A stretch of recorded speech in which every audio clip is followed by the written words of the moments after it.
to all the dispossessed youth of Africa, for perpetuation of communion with ancestral spirits through the fight for African freedom, and in the firm faith that the dead, the living, and the unborn will unite to build the destroyed shrines. Selah. Hello and welcome, beloveds, to another episode of Wake Up Africa. My name is Dr. Mumbi Saraki. How you doing? How's everything going? I really do pray that you are well in all your ways and that you're moving into living life in your own narrative, on your own gender, and really creating your own reality for yourself. It's been a couple of weeks since we kind of started on this new journey, and we really want to give thanks and praise to, our ancestors, to the House of Mumbi, Nyobaya Mobi, maybe I'll get into what that is in a future episode, and to, the Most High. And I guess I will be explaining, what the Most High or who the Most High is in a future episode as well. I really want to thank all of you that are on this journey with me. I see you in the comments, and this is why I do this, because you get it. And this show should really serve as just keys to an understanding, overstanding, understanding that you already possess within you. It will either act as a confirmation or as a key that will lead you to the next step in your journey, because we are all in this together. And really, time is of the essence that we, I want to say fly or die, but that's quite dramatic. But literally, there is a separation happening, and it's more of a mental separation. And I keep saying we're back in the mental age, but the deeper truth of that, beloveds, is that this world is mental, and everything that governs this world is mental. And I call it the higher mental, which is what you can call spiritual. And everything that is already manifesting in the seen world has already been created and carved and laid out in the unseen world. And you have participated in it. And so I think it's very, because there are 7 universal laws that are governing us. And there are laws upon laws upon laws. And I mean, the higher you go, in your priesthood, the more you want to actually, tap into and experience your powers as a creator, more laws now,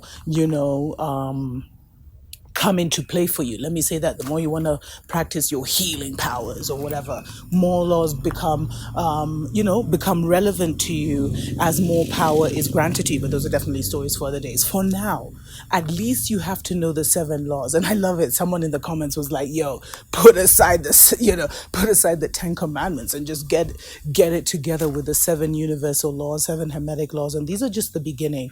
And the number 1 is that the world is mental, which means thoughts create reality.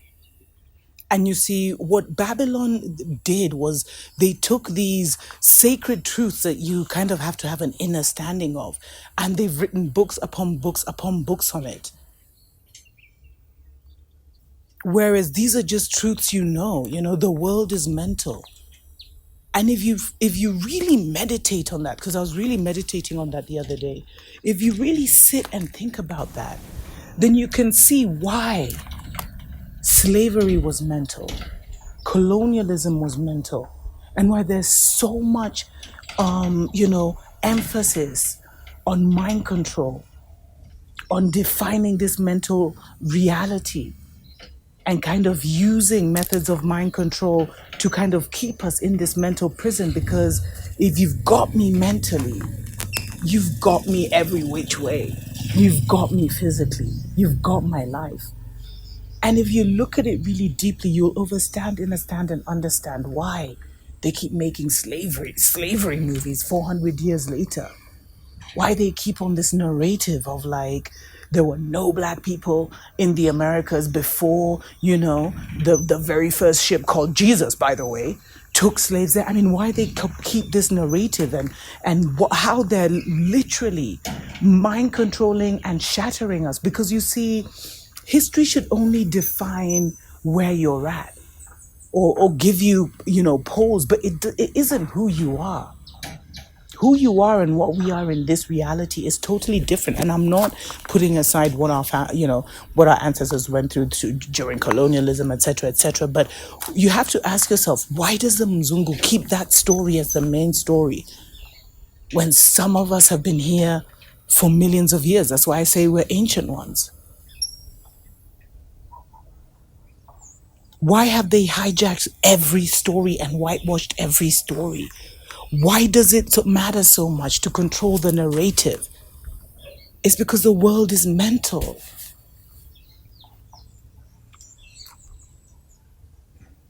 And the reality they've created is so lower level mental. And I mean, of course, it's connected with all the other laws, The law of gender will explain to you why they're pushing a certain agenda.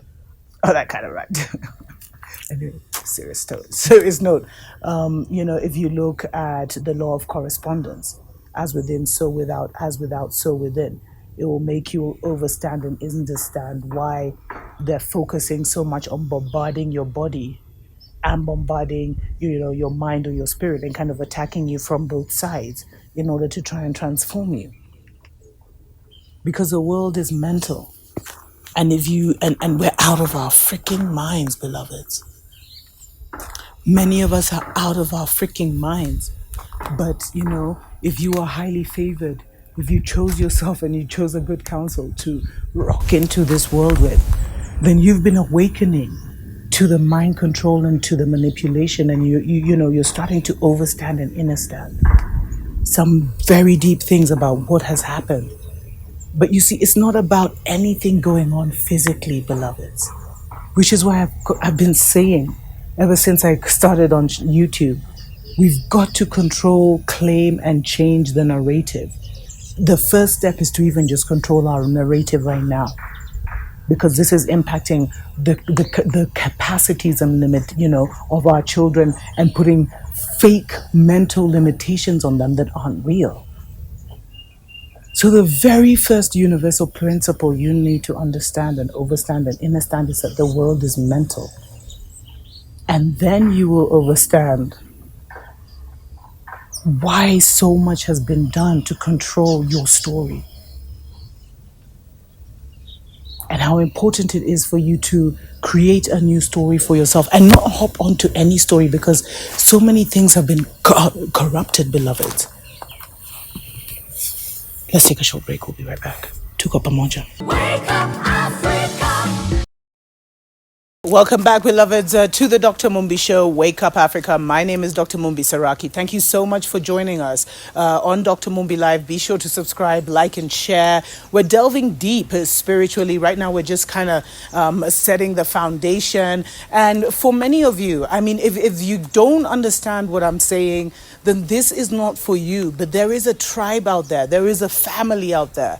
And I see you in the comments, beloveds. I get your emails where we're all on the same page. And this is, and even when I read your comments, I learn something as well, and it's kind of, we're all in this together, and we're building momentum until we reach a certain tipping point where really things will start to move and we will take our positions, as the spiritual warriors that we are. But those are definitely stories for the day. Special shout out to my Patreon family. Thank you so much for supporting us. Go ahead and consider supporting us for as little as $2 a month on that platform, so that we can at least continue to bring you all the news from the continent for now. But I'm talking about how the world is mental, beloveds. And that is why the Babylon system, this matrix, works, because they concentrate so much on trapping and enslaving the mind. And they've done it through many, many ways. And, maybe it's something I'll get into. But one of the many ways is to create an obscurity, so it's not too clear. Every story of theirs is not too clear. And, like for us as a people, let's just talk about us as an original melanated people. Over 90% of our artifacts, our manuscripts, are in the Babylon, vaults. So it's like our memory, they've tried to wipe our memory by obscuring, our history so much, which is why they focus so much on education, which is why they came and they took the children out of their homes And then from literally 3 or 4 years old, started, mind controlling our children. How do you let our child go to school? I mean, that's a whole other discussion. People need to stop being lazy and really, really figure out, if you're going to have children, then you really need to figure out what you're teaching them, because you're defining where your bloodline goes. But anyway, I'm not going to get too into that. But, so education is one of the ones.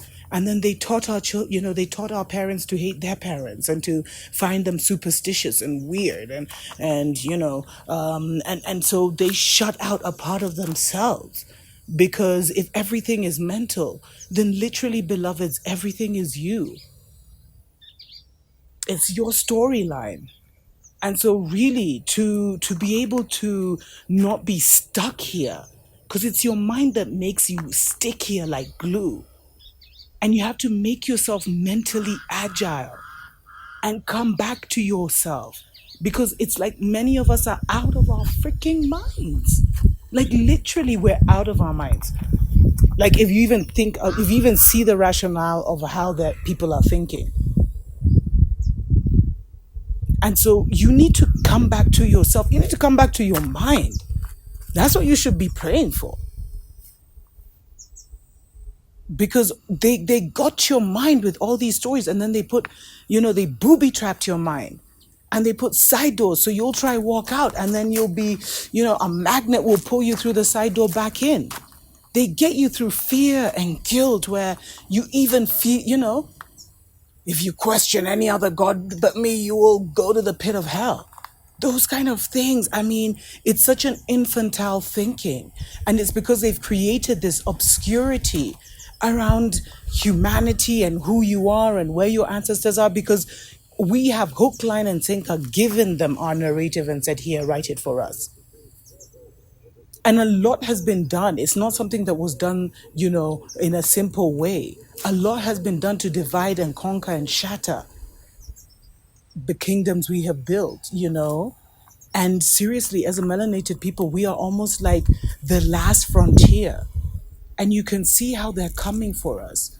But nothing can get you physically if it hasn't gotten you mentally first. And so if you are mentally rigid, it is worse than any kind of cancer, any kind of HIV, anything you could have. Because you need to become mentally agile and at least be open to the truth, because there's so much that you are shutting out by accepting this narrative. And I keep saying, your comments say more about you than me. I'm just here doing my duty as assigned by the ancestors. But what you say says a lot about where you're at. And all is yourself. So what kind of mental situation are you in, beloveds? Because if you've got a mask on and you're in kind of all this kind of confusion, that doesn't say good things about where your mind is right now. And the thing is also, it's not to get stuck onto this narrative or that narrative. It's just to get yourself out of the mental prison, the mental maze, step by step. I remember for me, like my first step was finding out that Jesus was an Mzungu with blonde hair and blue eyes. That blew my freaking mind. I was like, and started a whole unraveling. And then I went deeper, and then I got into certain deeper pastors, and then eventually found my way out of the religious psychosis. And the pull of the religious psychosis is so strong because they've put nursery rhymes in here, they've put freaking church songs in here, gospel, so much has been programmed into us that we have to deprogram and decolonize our minds. But many of us aren't even brave enough to do that. Many of us are in denial. We think it's a hassle to change. And we're scared that if we start to change, we may fall out of our social situation. People may look at us weird. But now is the time. It's about bloodlines. Only the fittest of the fittest shall survive. And you already know that you're going to make it. For the chosen one who's chose themselves, We just had to make it to this point. And that point was early 2020 when the whole pandemic started. We just had to make it there. And now all we have to focus on is getting our minds right. And that should be the priority, regardless of what is going on in our lives, how, what the situation is with our family. We need to start to get our minds right. And I really feel like don't stick to any one narrative, because there's always levels upon levels upon levels. Until next time, Tuko pamoja.